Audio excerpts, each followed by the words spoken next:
If you take your credit card and you go shopping and you run up a large credit card debt, you're running a trade deficit with all those shops.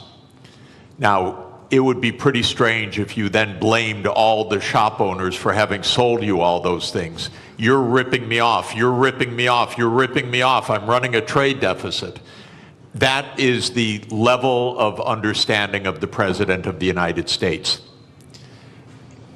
The trade deficit does not represent at all trade policies. It represents spending relative to production or earnings. We call that an identity. I teach it in the second day of my course in international monetary economics. Trump never made it to the second day.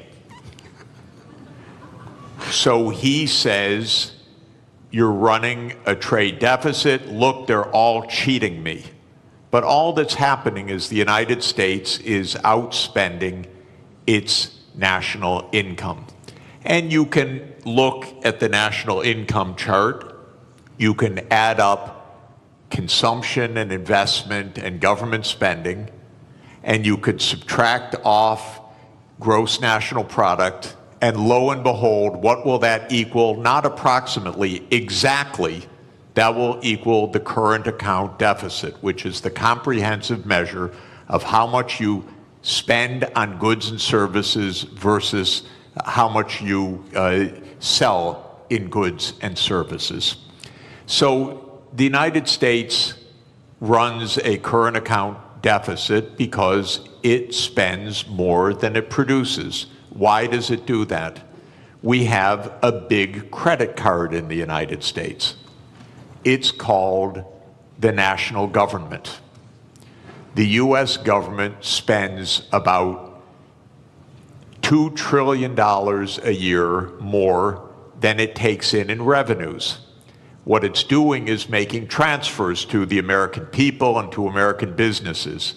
It doesn't tax Americans for those transfers because, here's another little fact, because the congressmen that vote on the budget got into office by being paid for their campaigns by rich people who don't like taxes. So the political system says spend, but don't tax us.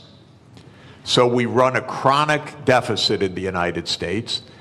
That spending goes out either as transfer payments or goods and services, and that's more than our national income, which is about $30 trillion, and our spending is about $31 trillion.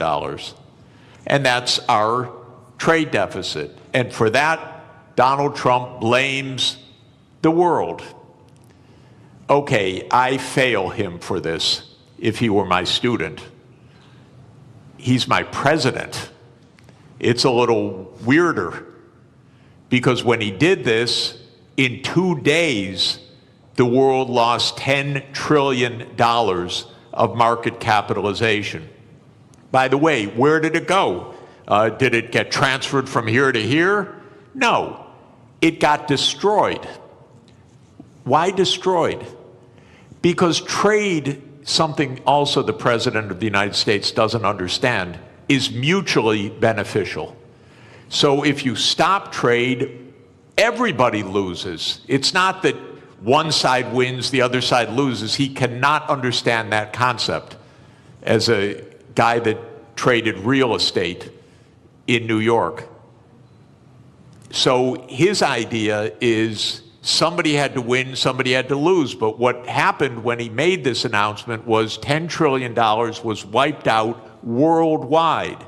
It's not that the US went up and they went down. No, everybody went down. Because the whole world system is based on a division of labor, and he's breaking that division of labor into pieces. So then people said, this doesn't make sense. Even the very rich people that gave him the money for him to get into office started saying this doesn't make sense. The hedge fund managers who were his big campaign contributors. Elon Musk, who paid for his election, became prime minister. He said this doesn't make sense. And then the markets said this doesn't make sense. Not only $10 trillion, but as the finance minister said, interest rates started to rise because people began to dump U.S. Treasury debt. The safest thing in the world, apparently. So, interesting what happened.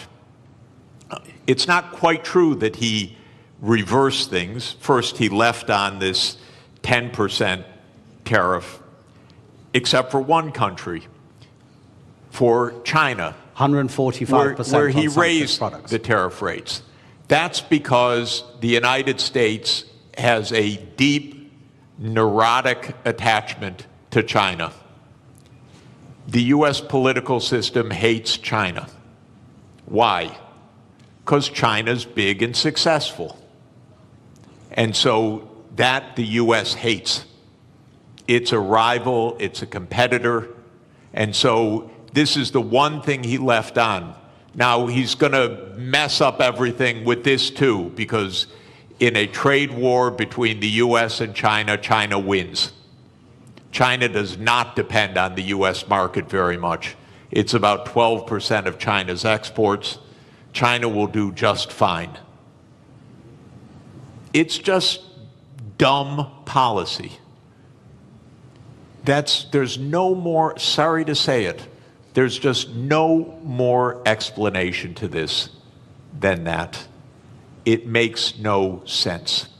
Now, it raises, if I could, just one last point. How can this happen when it makes no sense? And that, people should understand, we are in one-person rule in the United States. Our political system is in a state of collapse. What President Trump did is an emergency decree.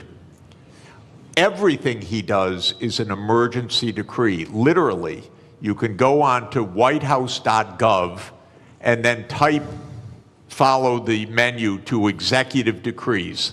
And there are dozens of them. And each one starts the same way. With the powers invested in me as President of the United States, I hereby declare A, nonsense, B, nonsense, C, nonsense. Because he's king. Those powers are not invested in the President of the United States. They're invested in the Congress. You read Article 1, Section 8 of our Constitution. It says that all duties originate with the Congress.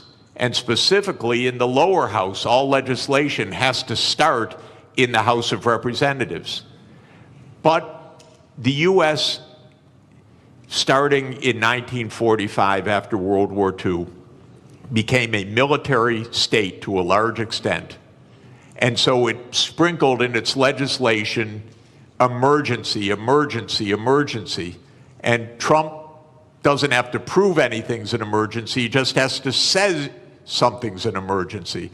So suddenly the trade deficit became an emergency, and on that basis he issues a one-person rule. Even his aides don't know what he's doing. You raise one final interesting issue, which is that the market recovered about $4 trillion when he reversed. Anyone who knew that 5 minutes before made billions. This is not the cleanest government in the world, I can tell you. I'd be hugely surprised if some people didn't know just a bit ahead of time.